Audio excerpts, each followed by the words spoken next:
Hello, I'm Terry Ginther, Executive Director for Pastoral Life and Mission for the Diocese of Trenton. For the last year or so, our diocese has been involved in a planning initiative called Faith in Our Future. Now, we're in the process of implementation, where the cohorts of parishes and the parishes themselves are planning for how to implement the decisions of Bishop O'Connell. In the midst of this implementation, some parishes will be linked. Some parishes will be merged. But all parishes will be collaborating in neighborhoods of parishes called cohorts. In order to support this collaboration between parishes, the Department of Pastoral Planning brought in a speaker named Mark McGilka. Mark serves in the Diocese of Green Bay as Director of Stewardship and Pastoral Services. He's also the lead researcher in an area called Multiple Parish Ministry, which is a sort of umbrella term that applies to all of these circumstances, to linkages, mergers, and collaborations. The presentation is split into 4 sessions. The first session gives the context for this planning nationally and here in our diocese, as well as some tips for cohort development. The second session is on culture and how it really matters. Our aim here is unity within the increasing diversity of the Church. The third session has to do with organizational change and the transitions that occur between linkage and merger and collaboration. And the fourth session goes into the different areas of ministry and what that might look like in collaboration. I hope that these sessions will be helpful to you as you look forward and plan for faith in our future. I hope they will help you to imagine a new way of being church. If you would like more information, please go to the diocesan website at www.dioceseoftrenton.org or call the Department of Pastoral Planning at 609-403-7143. I'd be happy to speak with you about planning for faith in our future. Thank you.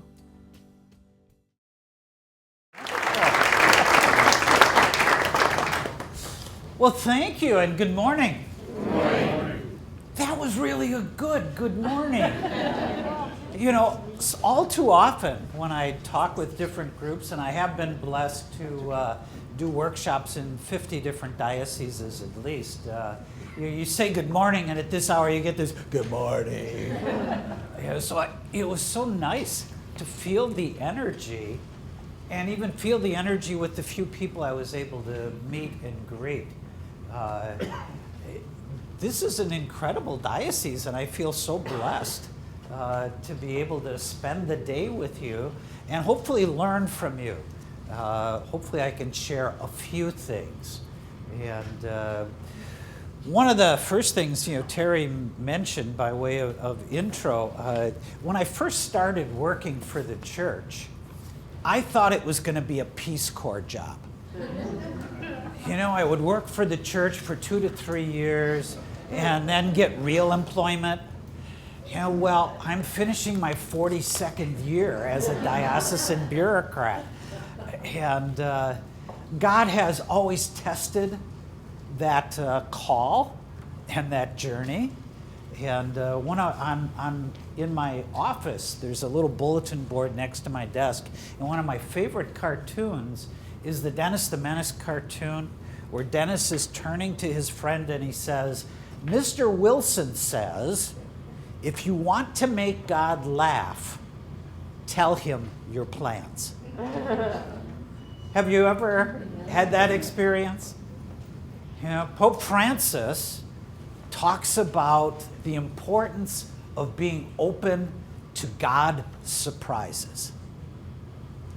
And this journey that you are on, that we as a church are on, is full of God's surprises. Is that a fair assessment? This whole idea of cohorts, linkages, the increased diversity of our church, they present some significant challenges. And I think it's important that we look at them in that light. when I do the orientation for new staff that come and work with me and with the church in Green Bay, one of the things I always like to start with is I say, you should thank God that you're here, because from here on in, you will have no more problems in ministry. I'm sensing some skepticism. And what I explain to them is I say, no, working on this particular staff with stewardship and pastoral services, we do not have problems. What we have are opportunities for virtuous action. But we do not have problems. It usually takes staff about 6 months to realize I'm serious. So they'll come in and they'll say, oh, we've got this issue, this problem. I say, no, we don't have, okay. I have an opportunity. And really, as people of hope, isn't that what we're called to be? Is to be people of hope. There are no such things as bad, wasted experiences, because we always learn things from them. And I hope in the course of the day I can share, a few of those learnings. I also realize that coming from Green Bay, it's a different culture, obviously, in a lot of ways. We happen to have the Green Bay Packers. Thank you. There are some of us that have enough integrity to not own a cheesehead. And I would be one of those. But I hope that I can learn and we can share back and forth. So, feel free to interrupt, raise your hands, or whatever. So, and I will give some time that we'll be doing some table work and back and forth. And I need to start by setting a broad context. Some of this is going to apply. Some things you're going to say, oh, this is crazy, it makes no sense. And that's fine. I think my job is to give you some food for thought, stretch you a little bit and think different thoughts. Terry mentioned the talk that I gave at the Lateran, and it was just fascinating, to me anyhow. The talk was entitled Pastoral Parish Leadership, the Paradox of Unity and Diversity. And there were like people from 36 different countries there, and it was all translated into Italian, and it was and I gave this wonderful talk, and afterwards a priest from Italy came up to me, and he said, well, I'm not sure about your talk. I am the sole pastor in a parish that has 10,000 people. He was the only priest. Whoa. And he wasn't sure about some of my suggestions that we should make better use of deacons and lay people, because that was his job. Now, in the same talk, off to the right, I had a priest who was a little older, and he was nodding, and you knew he was with me throughout the talk. He also came up and he said, loved your talk. He said, I was a missionary in India for 10 years, and I was the sole priest with 20 parishes. And everything you shared made sense, because all 20 parishes functioned just fine. So take what you can from what I hope to share with you in the course of the day. So, to get started, I want to touch on some basics to begin with. And these PowerPoints will be made available to you, so don't feel like you have to jot those things down. All the fascinating stories that I share, though, are not on the PowerPoint. So we're going to do that. I want to give you a context so that you realize that what you're dealing with is not unique. You're not the first to be looking at collaborations inter-parish-wise. I want to talk about faith in our future, change in attitudes, cohorts, collaboration models, and that's just the first 40 minutes. So we'll have all day to cover a lot of these things. Again, just to give you the context that I come from, This is the Diocese of Green Bay, which is northeast part of Wisconsin. We have about 350,000 Catholics, so fairly small, but actually it's a mid-sized diocese in the United States. In 1990, we had 215 parishes. Today, we have 155. So I'll give you an idea of some of the things that I've been involved in. I've probably linked, merged, clustered, closed 150 to 200 parishes in that time. So hope to share that and some of the research. 60% of our parishes share a pastor with at least one other parish. And we have had as many as 6 parishes under a single pastor. And I'll tell more of that story as the day unfolds. It was some of the best years of that priest's life. But I'll talk about why or how later. Okay? So, I want to start with just a real basic question. Why do parishes exist? Just a couple words, phrases. What did you come up with at your table? Community. What else? Spirit, faith, worship, prayer, service and outreach, sacraments, evangelization, gathering.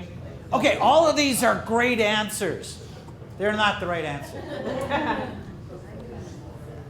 Isn't it fascinating? And I've done this I don't know how many times with groups and with groups of priests.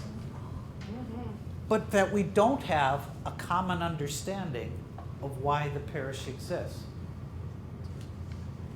How effective can an organization be if there isn't a common understanding of why it exists?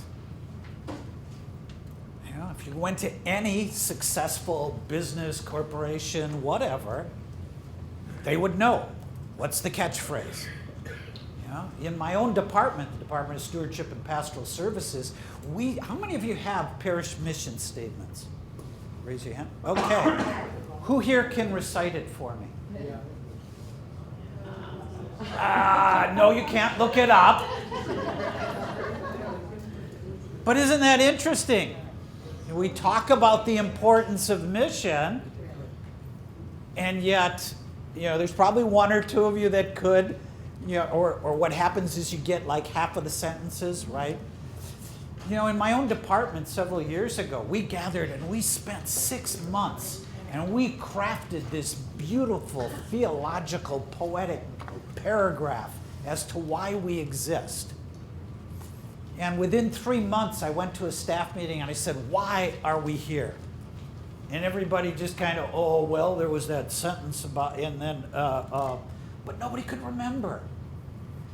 One of my challenges and invites to you as cohorts, collaborators, even your own parish, is you need to come up with a mission statement that can be put on the sacred space of every household, which is a refrigerator magnet.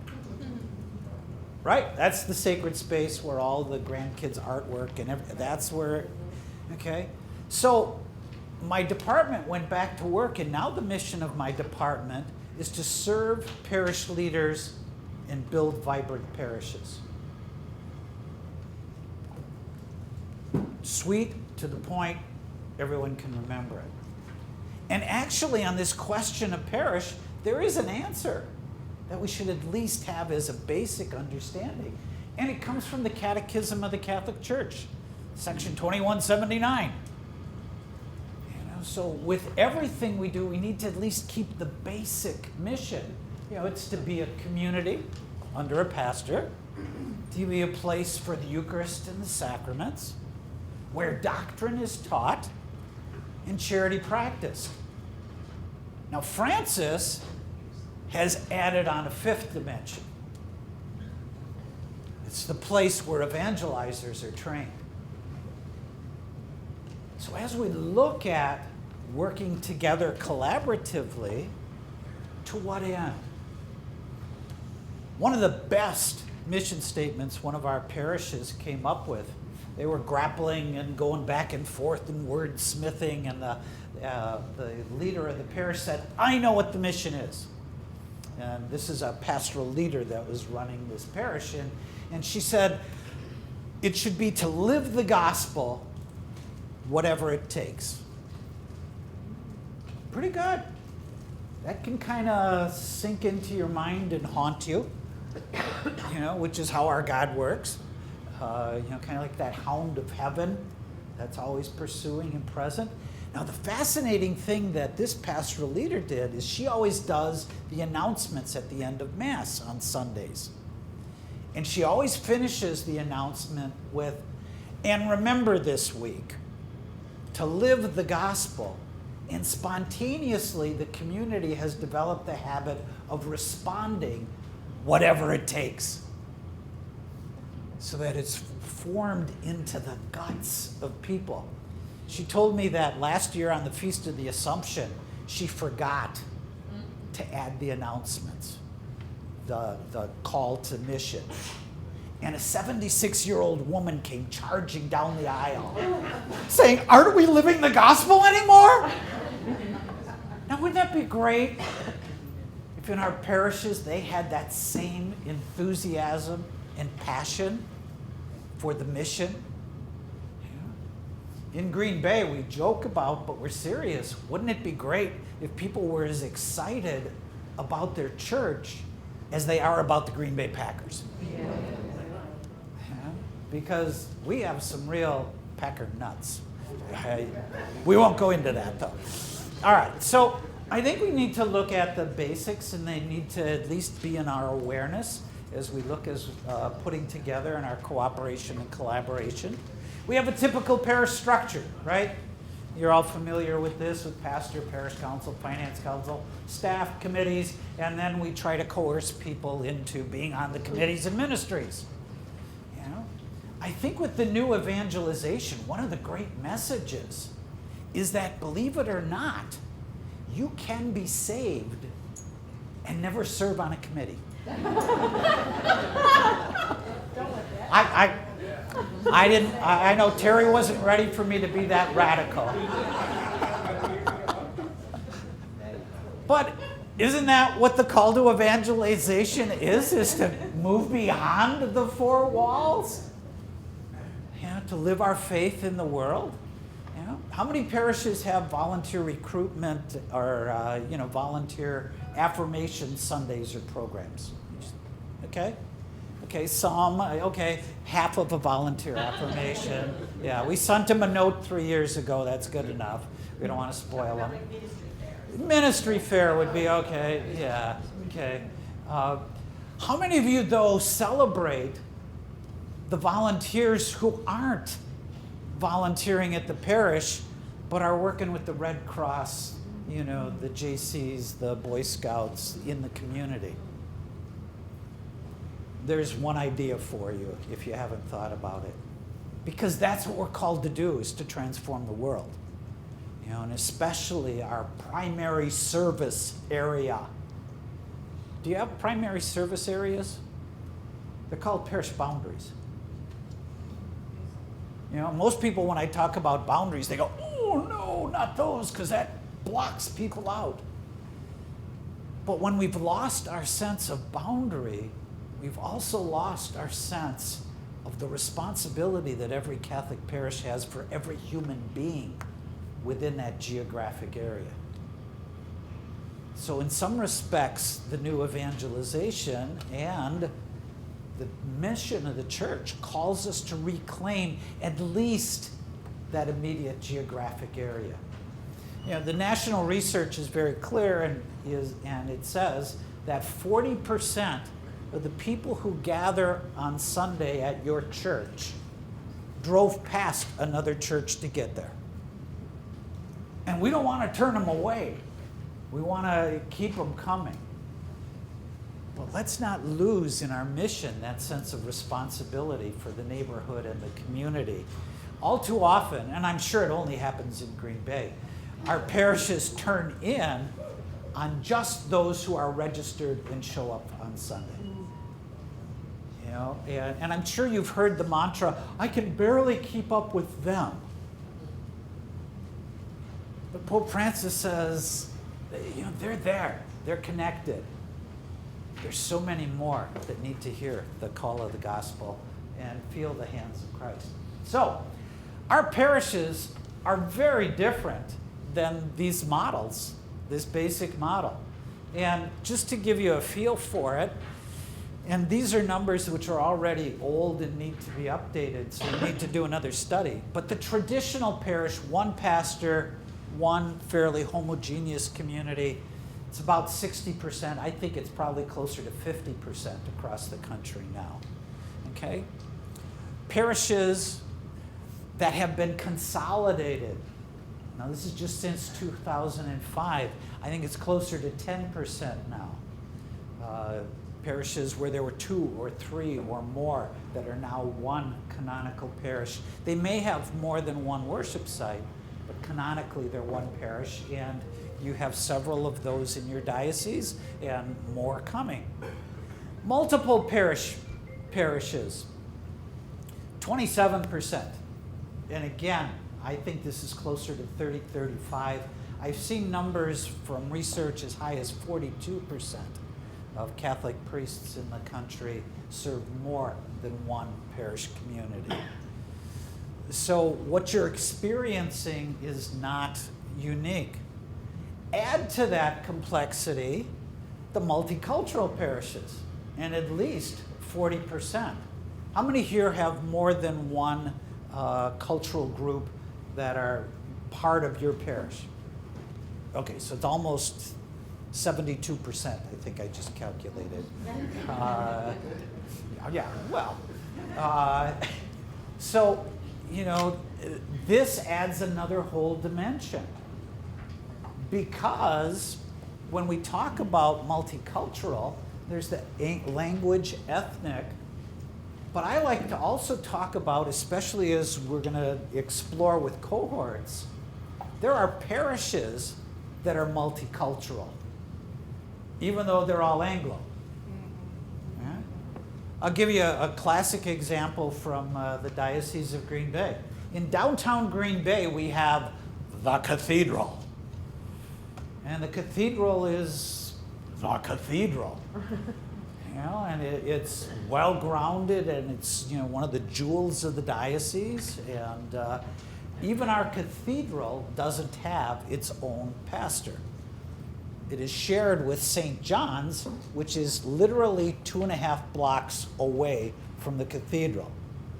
Now, St. John's is the socially concerned parish in the diocese. They took their former school, turned it into a homeless shelter. They have actively outreached and welcomed in the deaf and hard of hearing as a separate community. They're doing phenomenal things in the service area. And they are paired with the cathedral. Okay? Now, pastors for years have tried to take this water and oil and bring them together, and have frustrated themselves and the communities.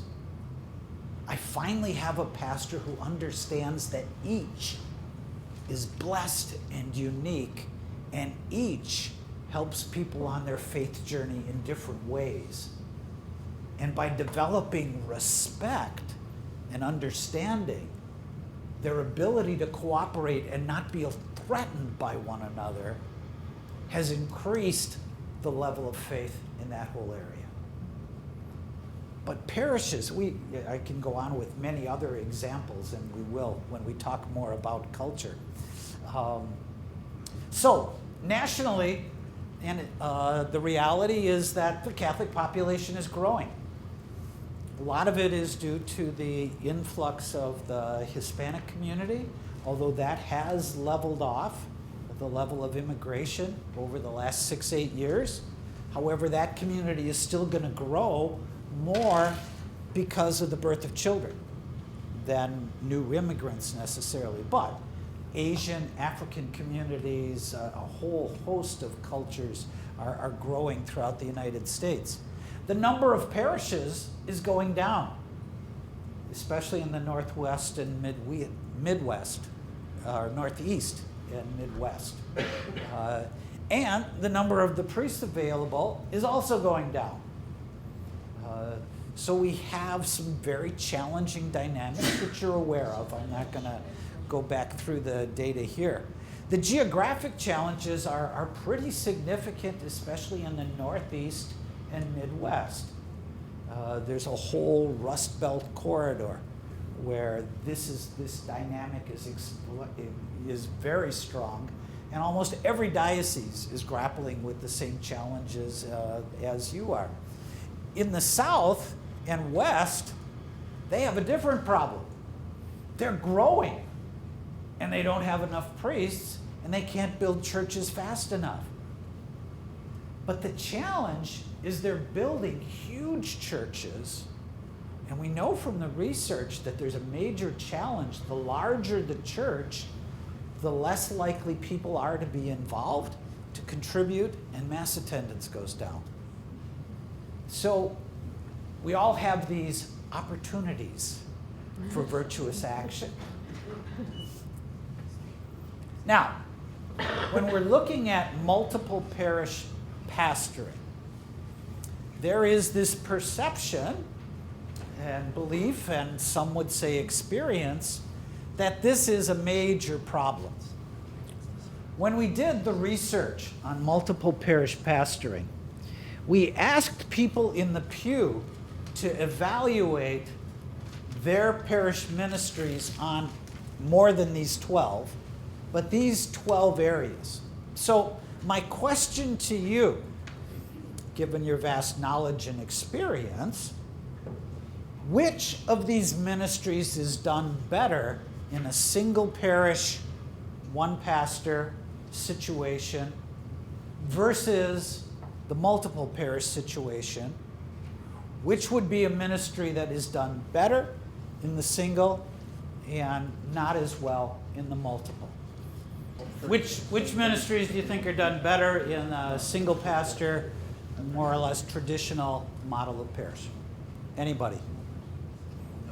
Parish vision. Parish vision, okay. What? Anybody else? Leadership of the pastor, okay. Anyone else want to guess? How about none? None? Yeah. Do you think I would do that to you?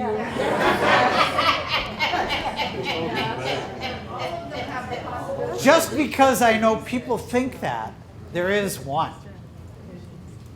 Intercultural ministry. But otherwise, from the viewpoint of the person in the pew, there's no statistical difference as they evaluate all those other ministries. So one of the fears that often we have as leaders is not founded in the research. That people adapt and well-run multiple parish, inter-parish operations call on and utilize the gifts of deacons, laity, etc., that maintain and support the core ministries very well. You know? There is this thing called a self-fulfilling prophecy. And if we go into these situations with the wrong attitude, then I think you're going to see more negativity. But based on a national sample all the way across the United States of multiple parish situations, in pretty rigorous research done with Kara, this was the finding, which kind of shoots a hole in some of our anxieties, and maybe we can just relax and trust that the Spirit is alive in our communities. And even though we're looking at significant changes, it's going to be okay. Now, research also talked about if there's a need to serve with fewer priests, what kinds of things? Yes? Why intercultural ministry? Yeah. What was that? You know, we did not do research to drill into why. We just know that statistically, people, and I don't know if it one explanation I think is appropriate is, as a church as a whole, we're not doing great on intercultural ministry, and we have a lot more to learn. And I think that's what people from the pew were evaluating. But it's just a wild guess. It's also the fact that many of the multiple parish situations tend to be smaller parishes that don't have the resources to do as good a job with unique cultural groups. But again, those are just guesses on my part. How far apart were the experiences between the traditional and the multiple parish ministry in that particular area? In that particular area, I think there was a gap of like 12 percentage points. But I don't remember those specific numbers off the top of my head. So it's not real dramatic, but it was more than the 3 to 5 or 6% difference, that appeared in some of these other ones. So yes. Did anybody look at the issue of intergenerational differences and meeting the needs of intergenerational? Not in this research. I see youth, but there's much more to it. It's much more complex. Oh, absolutely, absolutely. When we talk about cultures in the next talk, Yeah. that's going to be a whole key topic. Okay, let me push on with some of the research in terms of if you have fewer priests, what things do people support or not support? At the bottom of the list is merger. There's some resistance and understanding, about that. Next would be using more lay leaders. Next, asking retired priests to do more. They love hearing that.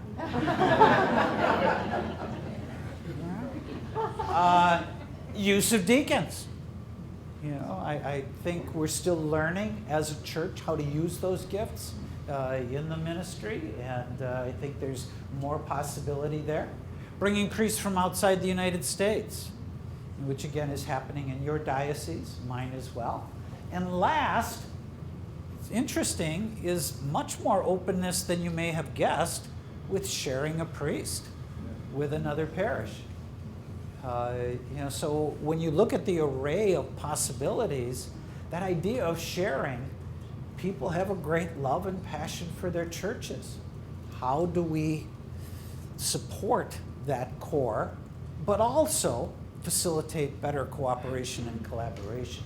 That's what we'll be talking with. So, the faith in our future, why to strengthen and enliven parish, to deal with fewer, better financial stewardship, spiritual pastoral needs of the people. These are the key concerns of the whole process of your bishop. He also, in terms of the plans, some of the criteria had to do with evangelization, collaboration, stewardship, accountability, and to make sure we are a community of service. You mentioned the intercultural, which calls to mind one of the haunting studies about young adults that I read. And one of the quotes was from a young adult who said, "I don't want to be a part of an organization that just gets together for an hour each week to pray to God. I want to be part of a community that makes a difference and does something." Interesting perspective, and I think a challenge for some of our faith communities. Okay, parish models, which is also part of this.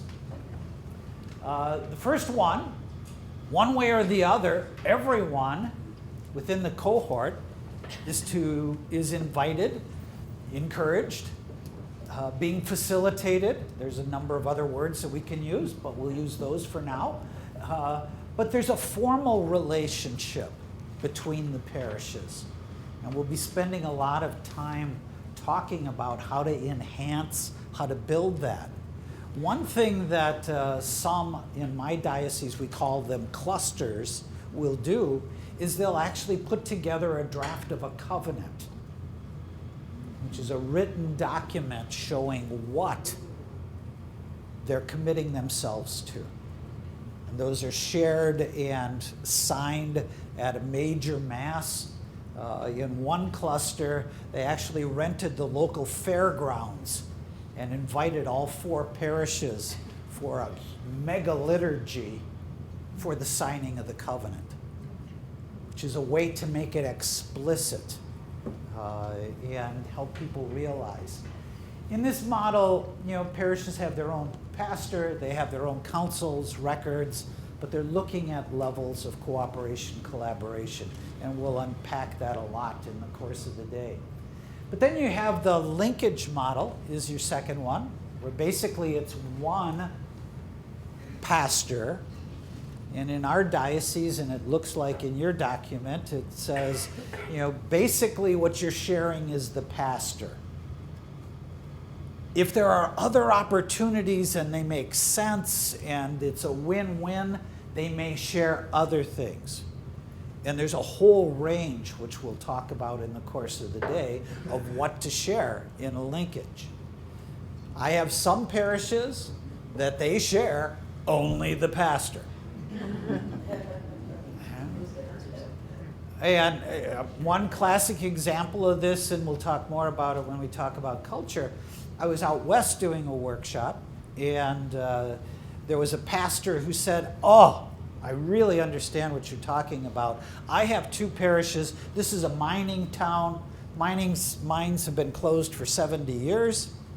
And I have St. Mary's and St. Barbara's. They're 6 blocks apart from each other. And I can't get them to do anything together." And somebody explained to me that years ago, St. Mary's was built by the mine owners, and St. Barbara's was built by the miners. And for generations, subconsciously, that animosity is handed on. You will find that dynamic with your cultural groups, with parishes that are larger and smaller, and we'll talk about some of those dynamics as the day unfolds. But linkage, again, provides a lot of opportunities. Next one are merged parishes. Basically, 2 communities that create a new parish. And it's important to think about it that way, of creating a new parish. You merge the parish councils, the finance councils, assets, liabilities. You may have more than one worship site. It's very common for many of our mergers.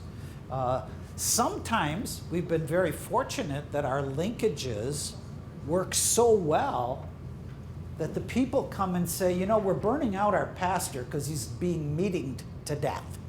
Mm-hmm. Do you have any pastors that express that? Yeah, okay. And because of the level of respect, trust, communication they foster, they come to the diocese and ask, can they be merged? Yeah?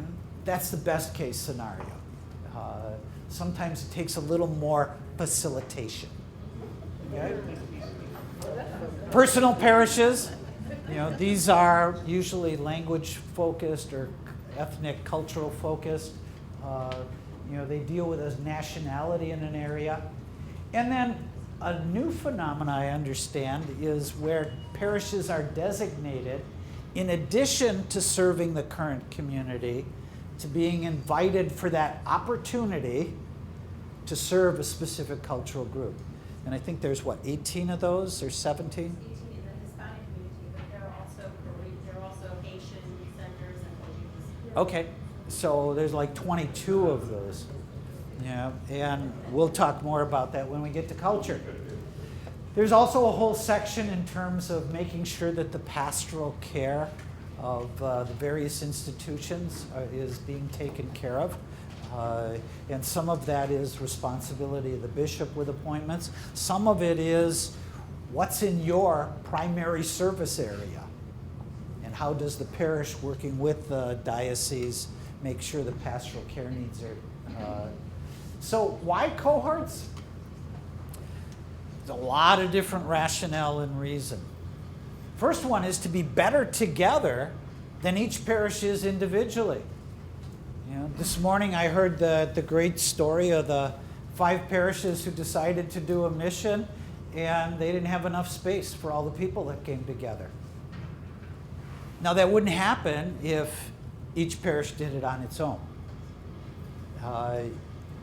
There's a synergy that takes place in the best of circumstances, which usually emerge if we trust in the Holy Spirit to be part of and leading the process. To begin a new parish life cycle. I'm sure, again, it probably never happens in this diocese, but we have one or two parishes that are stuck. Yeah, they provide the basics, but they're stuck. You know, for all practical purposes, they're good people, good parishes, but they're stuck. They're not growing. There isn't a lot of new life. You know, it might be aging. Sometimes in bringing parishes together, the energy and the spirit can be rekindled. And we'll talk about some of the ways that does that. To reach more people. You know, if you really want to impact the local neighborhood, think of how you can do it with 3-4 parishes cooperating to hit the major social events and opportunities versus one parish here and there, hit and miss. To serve and multiply the community impact, to maximize the use of facilities. You know, there are some parishes that just don't have a very good social hall to be able to gather people. But the neighboring parish does, and it sits empty and isn't used. I have one situation of 2 parishes we brought together, and the parish A had a strong commitment to Catholic schools, and they built this Catholic school that could house 500 kids, but their church only seated 300. It was crazy. They needed 11 masses on a weekend to get the community in. Within a mile and a half of them was Holy Spirit, which was an aging church that had a church with a seating capacity of 1,200. Well, in some respects, it was a no-brainer to bring the two together, so that they had adequate worship space, and so they didn't need 3 priests to do 11 masses on a weekend, and we maintained the small church, especially for small weddings, funerals, and they do have a Sunday Mass, but the main celebrations are a mile and a half away. So to extend the missionary field. When it comes to cohorts, there's a new math, and it goes something like this. 1 plus 1 plus 1 equals 10.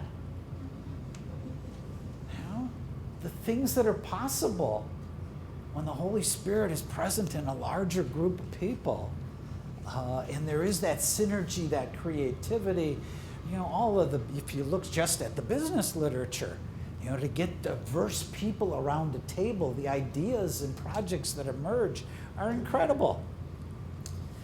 Cohorts are called different things. Some call them pastorates, collaboratives, families of parishes, pastoral care area, cluster groupings, and, of course, cohort. There's no consensus on what the names should be or exactly how they should be organized. They're a fairly new phenomena in the church. So you are on the cutting edge, and have an opportunity to be a real role model. Multiple parish ministry. Kind of interesting, back in 2007, Pope Benedict was meeting with a group of priests, and the priests said, how can we see clearly that a priest, handle multiple parish? And Pope Benedict's response was great. We have to ensure that the pastor-priest continues to be a pastor, and, these are the words of Pope Benedict, does not become a holy bureaucrat. And yet that's our tendency in the Catholic community. There's another research study that says Protestant pastors spend about 14% of their time in meetings and administration. Catholic pastors spend 31%. Are we making the best use of the gifts of our priests by having so much administration on their shoulders? And this is where, again, the synergy of parishes working together can, and we'll talk about some of those models, cut back on that. Benedict went on to say, I think it's important to find the right ways to delegate. And working with priests, I think this is one of the biggest challenges we have, is helping them learn and to be at peace with delegating, but not abdicating responsibility. Benedict says it's important that they hold the essential reins, and that's a good image of what our pastors need to do. But they need to rely on collaborators, and people like all of us gathered here. So the key question is, what is your basic attitude when it comes to cohorts or multiple parish pastoring? Is it fear and anxiety? Or are you thinking, oh my gosh, isn't this an exciting set of possibilities? It's kind of like, have you watched the Chopped Champion, where they bring in these chefs and they give them these baskets and, they have, like warthogs and vegetables and ice cream and make a gourmet meal. And these chefs, as they pop it open, there's an initial, ooh, and then it's like, okay. And they create these incredible things. Multiple parish pastoring cohort ministry is like being a chopped champion. Looking at the possibilities, not looking at the challenge. Be aware of the self-fulfilling prophecy. An organization that spends more time thinking about its past than its future, according to Matthew Kelly, is an organization that's dying.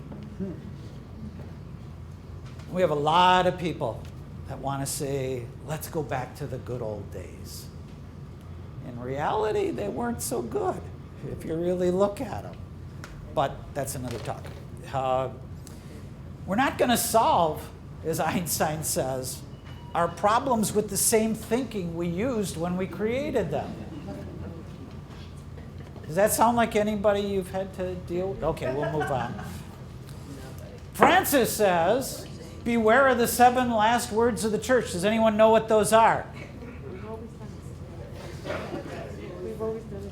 Abandon the complacent way that says we've always done it this way. Have you heard this before? Never. No, I know. It's just Midwest. We get caught up in this. When you start to change things, too, you have to be careful of the cave dwellers. Have you heard about the cave dwellers? The Catholics against virtually everything. Because they're going to come out of the woodwork, and we'll talk more about that. Francis says, God's not afraid of new things. That's why he's constantly surprising us. Come into it with an open mind and heart, and incredible things can happen. So is the cup half full or half empty? Maybe you need some time in prayer and reflection and focusing on the gifts that are present. Because there are incredible gifts in every community. There are different models of the cohorts. And some of them are going to be rebirth models. You have struggling parishes that because they come together, they have a chance for new life. There is that intensive care. But I have seen parishes who honestly, and in faith say, let's deal with the reality of our situation and let's partner in some way with somebody else. And even if we're in the same situation, now you've got 2 minds working and brainstorming. And again, with faith, a lot of things are possible. Unless the Lord build the house, they labor in vain. How's your prayer life? Critical. How many of you say a prayer before every meeting? Okay? How many of you say a prayer at the end? How many of you pray in the middle? And more than, oh my God.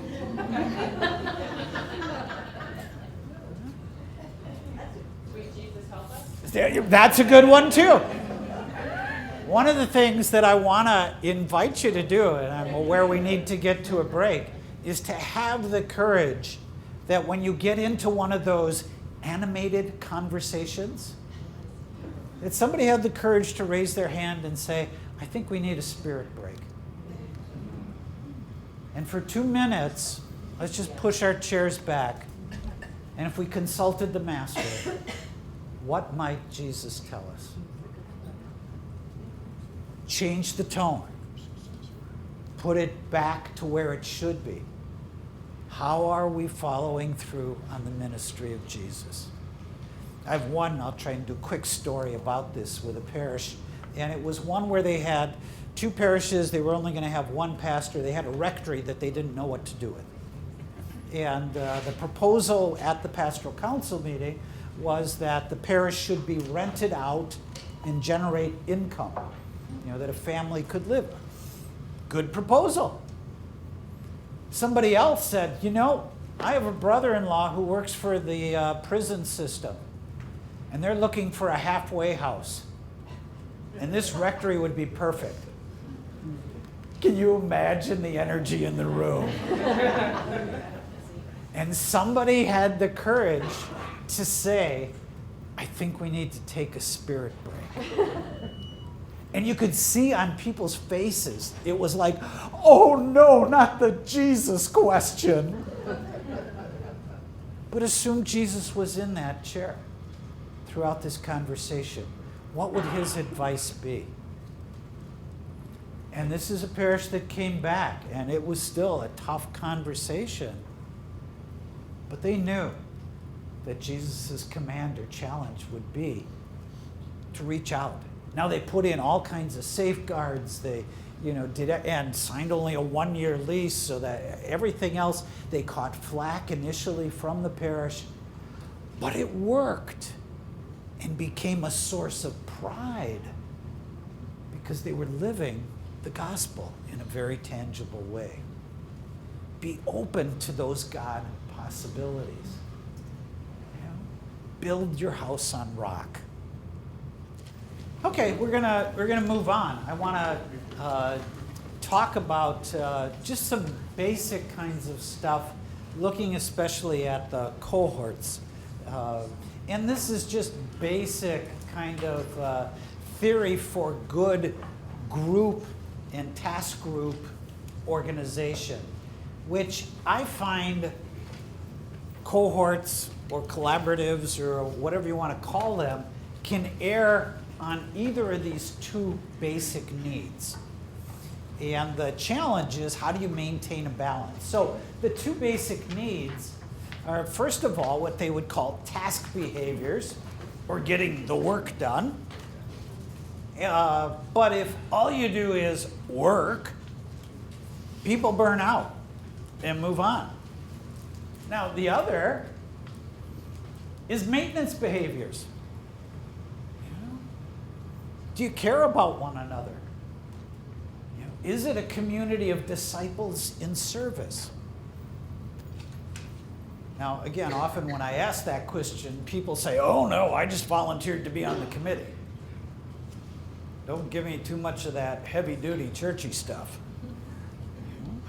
And yet, aren't we supposed to invite people to some of that and invite them to be stretched? So, let's look at task behaviors. What are some of those? First of all, there's the initiating information opinion giving. I know the opinion giving always gets a reaction. Sometimes we have people who are too opinionated. Is that a fair assessment? Yes. Okay. Only in Green Bay. Yes. It's part of the culture, our rugged individual, down to earth. Anyway, but is this a safe enough place where people can agree to disagree? That's the key question. It isn't necessarily that you have opinion givers, but can it be put in a context by the leadership that all input is welcome and respected? And especially when we're talking about things like cohorts, there's no one way to do it. But how do you give that place where you can get the information you need? I know that you get various data information about the parishes. You know, is that freely given, or does it have to be pulled out of the clenched fist of the pastor or staff people, because we don't want them to let the other parishes know that we're not perfect. Okay? And some of us fall into that trap. Clarifying or elaborating. Yeah, somebody throws out one of those lines, and you're saying, like, I don't have a clue what they're talking about. You know, do you have a good facilitator? I know you have project managers that have some training, and I'm trusting that they have the ability to cut in and say, could you clarify? That's a classic task behavior. Or could you explain that a little further? To summarize and test for consensus. You know, when you get towards the end of a meeting, one of the worst things in terms of task accomplishment that I've seen is that the leader forgets to say, okay, this is what we talked about tonight. And in general, if I could summarize, these are the decisions or the direction we're going. Did I get it right? Is a key question. Because 9 times out of 10, you don't. I know, as talented and wonderful as I am, I don't. You know? And it gives people a chance to have a better sense of ownership if at the end of the meeting, people can say, yeah, that was a good summary, or you got most of it right, but don't forget that we really had that issue with St. Anne's that needs to be part of our further discussion. So, task behaviors. Now, I've been with facilitators who map out meetings, and they map them out in such a way where prayer is 3.5 minutes, introductions is 6 minutes. Everything is mapped out, and God help you if you get off track. Okay? Now, that's not the most life-giving and productive environment. Now, it shouldn't be wide open either. You know, in your agenda preparation, you should always be looking at hoped-for outcomes, and design your agenda and make sure people get enough information so that they can make an educated recommendation for action. But to make sure that you do get that consensus. Consensus doesn't mean 100%. But it means, I call it kind of the bobbing head strategy. Do we have basic agreement on this, right? Those of you who have led meetings, you know what the... And if you got somebody who's doing like this, you respect the minority. You don't steamroller, okay? You respect, you make it sure that it's recorded in the minutes. And the key question is, can you live with what the clear majority is ready to move forward with? And most times people are reasonable, they will. So you have the task behaviors, and a lot of us are really good at that. Maintenance behaviors, though, are as equally important if you're going to have a life-giving cohort. So the whole thing of encouraging, expressing feelings, you know, checking in. You know, do you have, I remember a parish council I was working with a few years ago, and the pastor, when he came to the pastoral council meeting, said, you know, we prayed enough on Sunday, let's not waste time on that. Some of you know pastors like that, I can tell. Okay? I think it's essential that if we are going to be a community of faith, that prayer be more than just a quickie that we get through to get to the meeting. I would hope that at least periodically you have a scripture passage, and kind of as we did this morning, it was a great example. Is there a passage from Scripture, from the prayer we shared, that's talking to your heart? And just as we did this morning, to share, even in a small group. The other thing I really like to do with a group is, as we begin our prayer today, is there anyone or any situation that you'd like us to keep in prayer? Because that connects with the human, you know? So I can say, yes, my 92-year-old mother is struggling, living at home yet. You know, would you keep me and the family in prayer? makes me real, because there's somebody else who's dealing with that same situation. So to be able to express how I feel about it, I may not have an objective reason why I'm uncomfortable with what we're talking about, but if I can share what's going on in my gut. You know, there's the old line, the greatest journey is the journey from your head to your heart. And often it's our hearts and our guts that give us that first tweak of, hey, pay attention. There's something else going on here. And it's important to get that stuff out as we discuss. To look at compromising. You know, in many of the situations, we're not going to get everything, because usually everything means let's maintain the status quo. And so it's a question of how can we each do some adjustments. The classic one when you get to it, whether it's in a linkage, a merger, or even at a cohort level, coordination of mass schedules. Right? I mean, if you want to see some energy in a group, put that on the agenda. Okay, whether it's in an individual parish or, you know, trying to coordinate. So how do you do that? You know, what criteria do you use? How do you know, because everyone has their favorite mass. And they're convinced that God only shows up in the Eucharist at that mass. They're not so sure that if you go to St. Leonard's that he's there. And we're laughing, but you know I'm serious. And the people who feel passionately about their sacred space need to be respected, but help them take that step in faith and come on to that God's surprise that God does show up at St. Leonard's.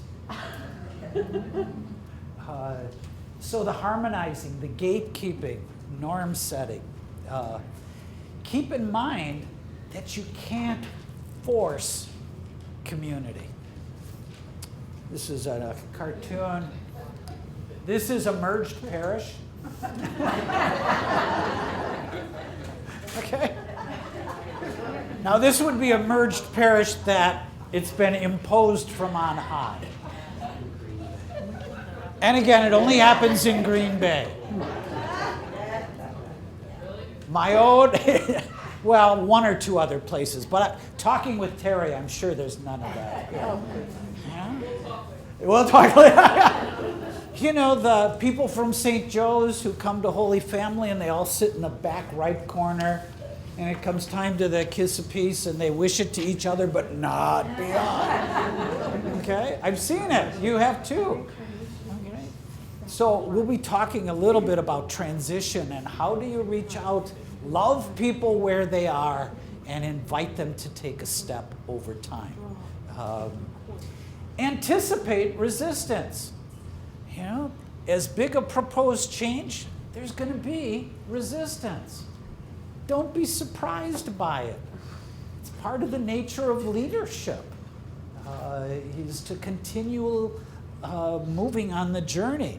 You know, it's the predictable energy that rises up to counteract any change or what's seen as a threat. You know, so how do you minimize the threat? Now, that's another 2-hour workshop, but one story about resistance, which true story in our diocese. We had 3 parishes that were actually looking at coming together, and there was a lot of energy flowing. And there were people calling the rectory and leaving less than charitable messages. Okay? And the staff approached the pastor and said, Father, you got to do something because we're getting beat up in the parish office and as staff, and you got to help. And he thought and prayed about it, and the following Sunday, you know, after communion, he went to the AMBO and he said, people, I know that transition and change can be tough, and that this one, there's a lot that we have to consider And we need all of your help and all of your prayers as this process unfolds. Now, some of you have been calling and leaving less than Christian messages. And for those of you who may be present in doing that, this coming week in your prayer, I want you to just prayerfully meditate on 2 words. He paused and he said, caller ID.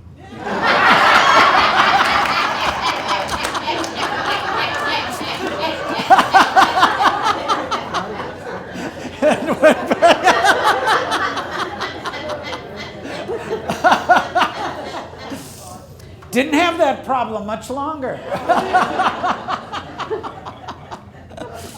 So expect it. Know that change is easy. The external. Transition, the stuff of the heart, takes time and patience. And minimum, for even the initial changes, a year, but in some instances, generations, depending on the degree of the change. And we need to love and journey and walk with people, through the transition. Collaboration, there's a lot of different definitions. I like the one by Lachlan Sofield that Terry and I spent some time with last week. It's the identification, the release and union of all the gifts in ministry for the sake of the mission. The interesting thing that I like about this definition is it starts with the identification and release of the gifts. As you look at the parishes that are in your cohort, or if you're in a linkage or looking at consolidating, don't start with the linkage. Start with, tell me about who you are. What are your gifts? How has God blessed your community? Tell me your story so that we build relationship first before we get into the nuts and bolts, of how are we going to do budgets, and because there's way too many that are too eager to go to, well, what's this going to cost? But what are the opportunities? How can we use each other's gifts to enhance our ability together to carry out the mission? So later on, we're going to talk about some cultural assessment. There are levels to collaboration, and especially when you get into cohorts.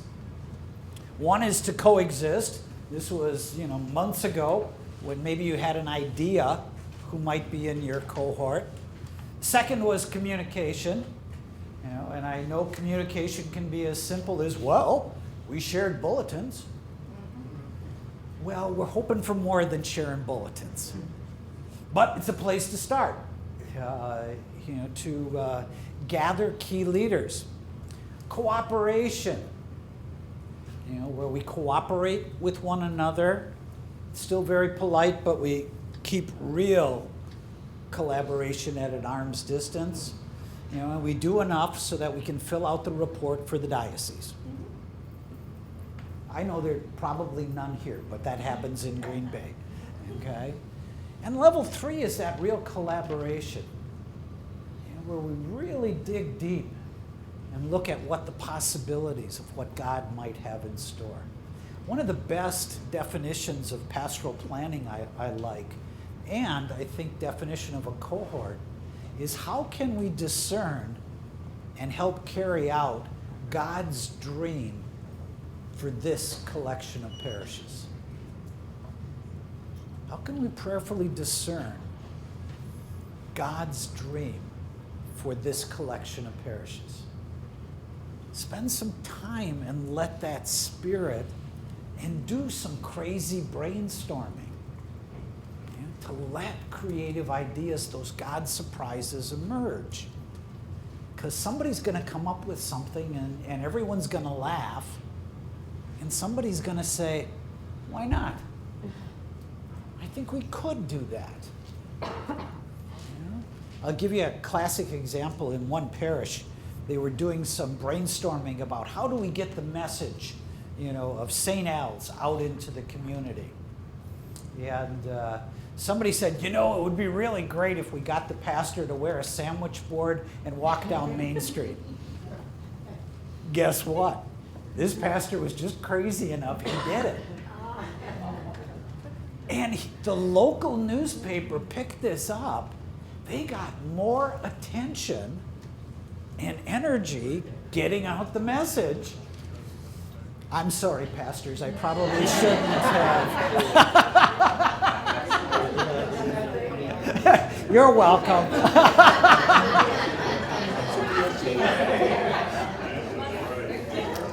Now, there are other ways than sandwich boards, but we'll talk about some of those. The process is one of enablement. Once in a while, you may have to be the parish that does it when you're in that cohort. So, just to take the mission example, and I don't know all the dynamics of that, but, let's say there's some reticence by other parishes to really get on board. There's this wonderful prayer by Mother Teresa, and the basic message is, if nobody else is going to cooperate, you cooperate anyhow. If you're not going to be loved back, love anyhow. This is a key prayer for collaboratives and cohorts. That periodically a parish needs to step up to the plate and say, look, I'll organize it, but and invite the others. And maybe the first time you do it, there isn't going to be a lot of people from the other parishes to participate. But somebody needs to break the ice. So the first step, maybe an I do. Maybe the second, next year with the mission, if it was one parish, they say, well, we're thinking of doing it again. We'd really love your advice. Which begins to develop that relationship and sense of ownership. Third phase, well, we're going to get the speaker, but we'd really love somebody else to handle the publicity and somebody else to handle the bars and somebody else to do registration, and they all help. And maybe by the next year, we do it together. Okay? It isn't something that naturally happens automatically. Now, again, there are some cohorts, collaboratives, they get together, and I heard of one or two of them that there just seems to be a great synergy already. And what a blessing. But if you're not one of those, it's okay. God's got a different time schedule than we do. And sometimes we have to be patient. And use this thing called discernment. To be open to the Holy Spirit. Ask God's help. Prayerfully list pros and cons of alternatives. And many times when there are tough questions, you have to engage the Spirit. It's the only way. Pray about your lists and ask that question, what would Jesus do? Keep it in the right frame of mind, the right perspective. We're carrying out Jesus' mission. We're helping people to encounter the risen Lord who's alive in our communities, in our lives. What can we do to help with that journey of faith? So, planning, and you've done some, is of no use unless it degenerates into work. So this is that whole question of follow-through.